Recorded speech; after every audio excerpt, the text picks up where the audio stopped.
Bueno, hola, somos el Grupo 1, soy Paulo Puentes. Yo soy Karen Babatio. Yo soy Daniel Felipe Díaz. Y yo soy Karen Álvarez. Bueno, para este video vamos a analizar el poema. Quiero recalcar que volvimos aquí a este sitio detrás de Monserrate, volviendo como a los orígenes de este curso. Pero bueno, para comenzar quería leerles este verso que a todos nos parece interesante, que es: la moral es una mata de moras, la mata de moras es una cerca, que pide de los predios siempre la sabana dictando su moral, urbanos, sombras urbanas, los alumnos. Pues primero interesó esto porque y a lo largo del poema se ve como esa dicotomía entre lo que es rural y urbano en Bogotá, de que inclusive para el siglo pasado como que existían esas divisiones y pues la mata de mora ahí pues siento que es como una metáfora de esa división a veces punzante entre lo que es la ruralidad y la urbanidad, entonces me pareció siempre bien interesante esa metáfora.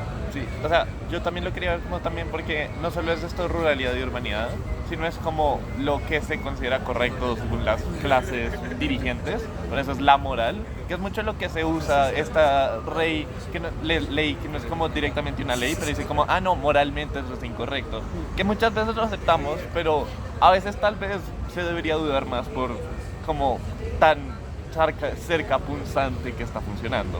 Sí, y algo que, o sea, que esa frase siento que encapsula muy bien como también a otra parte del poema que decía como entre la destrucción o la construcción de Bogotá, y es algo como que tal vez inconscientemente hemos estado discutiendo como a lo largo de las clases y tal vez de los videos, y es sobre cómo la universidad pues se construyó sobre estos lugares que eran considerados moralmente malos. Entonces es como relacionar esa destrucción como a la moral que tenía el lugar y cómo transformar esa moral que pues era considerado algo malo en algo como mucho mejor. Estoy muy de acuerdo con ustedes. Además, hablando también de esa moral y también como esa historia un poco contracultural, viéndolo de una forma burocrática y de una forma en que la historia solamente se construye con lo que está escrito, pues creo que también el hecho de que Manuel haya como enaltecido todo lo que se quería esconder, digamos, no sé si al final se percataron de que hablaba, por ejemplo, de las prostitutas, y como de el papel importante que tenían ellas, de la percepción de la vida que tenían ellas, de sus rutinas diarias, un poco refiriéndonos también a lo que pasaba en la Gategolos.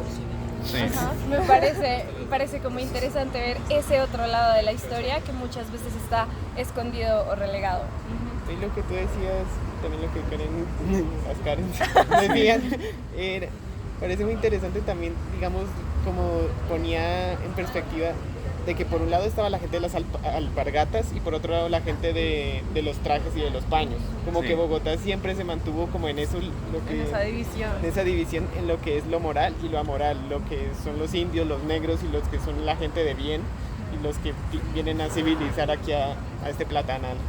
Hablando de la moral y de la honorabilidad, hay un verso que me gusta mucho que es: la honorabilidad de Pomponio es la única válida. Y estuve consultando quién era Pomponio y resulta que hay unos personajes de la historia de Bogotá que son súper reconocidos, como por ejemplo la loca Margarita, Pomponio, el bobo del tranvía. Entonces digamos que, por ejemplo, esta historia de Pomponio es súper interesante porque era un joven que, según la historia, era de una familia acaudalada y poderosa, pero se volvió loco, perdió la cordura por una golpiza que le hicieron unos teatreros, digamos que simulando que ellos eran la niña que le gustaba a él. Y tiempo después él se iba a casar con su prometida, con su novia, y la chica lo dejó plantado en el altar. Entonces esto hizo que él se volviera loco, pero sin embargo continuó para Manuel y para personas con una perspectiva como la de Manuel, siendo como un personaje honorable. Culto. Bueno, Y por último, pues queremos como mostrar y responder a esa pregunta que Manuel hace al final de para nosotros qué es esta Bogotá. Entonces nos vamos a transportar a una exposición en el W y vamos a responder. entonces, bueno, ahora estamos aquí en el W, en la exposición de Bogotá caótica, y pues la pregunta con la que termina el texto es: ¿cuál es tu Bogotá? Manuel nos dice: esta es mi Bogotá, muero por conocer cuál es tu Bogotá. Por eso nos llamó mucho la atención esta exposición, porque tiene muchísimas versiones y muchísimas historias bien contadas de lo que es Bogotá para sus habitantes. Pues sí, para comenzar esto, pues yo como el único bogotano, pues tengo mis opiniones, el único no bogotano, tengo mis opiniones acerca de esto. Pues el caos de Bogotá O sea, aquí lo pone como en una perspectiva muy noble, pero pues yo lo siento como algo pues, ya muy pesado. Y pues yo como viniendo de Tunja, de Boyacá, incluso de una finca, es como pucha, en verdad, Bogotá es bien agresiva con una persona y en verdad cuando vengo aquí a estudiar es como meh. Ok. Y nada, estamos aprovechando la exposición. Justo, aquí dice como exprésese, conéctese, dibuje. Y pues básicamente algo que me llama mucho la atención de esta exposición es que la afirmación, digamos, es pensar si el caos es algo completamente negativo o si dentro del caos también se puede buscar un orden. Y totalmente creo que nuestra ciudad es una ciudad que tiene muchísimo caos, tiene muchísimas cosas que están sucediendo al mismo tiempo, pero al fin y al cabo es en ese caos que nosotros encontramos como esa esperanza, muchísimos sueños, muchísimas formas de vivir, de habitar esta ciudad. Pues también evidentemente hay problemas, pero de todas formas se puede encontrar cierto orden dentro de ese caos y las experiencias de cada quien. Y para ti, Daniel, ¿qué es Bogotá? Pues, o sea, yo ahorita estoy como pensando como en ese tema de caos que dijimos como que cambia mucho. Lo que yo pienso, y es como que a veces mucho pasa esto, que el caos también no es una connotación mala, pero implica una abundancia de diferentes opiniones. Entonces, obviamente, digamos, yo vengo de una familia que muchas veces mira a Bogotá y mira a Colombia en general como algo malo, o sea, no malo, pero como si no deseado, es como tiene que mejorar. Muchas veces uno se centra como en el crimen, pero también hay cierta belleza que se encuentra si uno cambia este punto de vista un poco elitista, digámoslo. No quiero decir elitista, pero sí como superior. Y como obviamente hay comparaciones con otras ciudades del mundo, pero Bogotá en serio sí es una unión de todas las culturas, de todos los pueblos colombianos. Hay gente de las costas, los llanos, Santander, y en general como vienen acá y se mezclan a la cultura de Bogotá. Y se mezclan, se hacen nuevas familias y uno sale todo mezclado.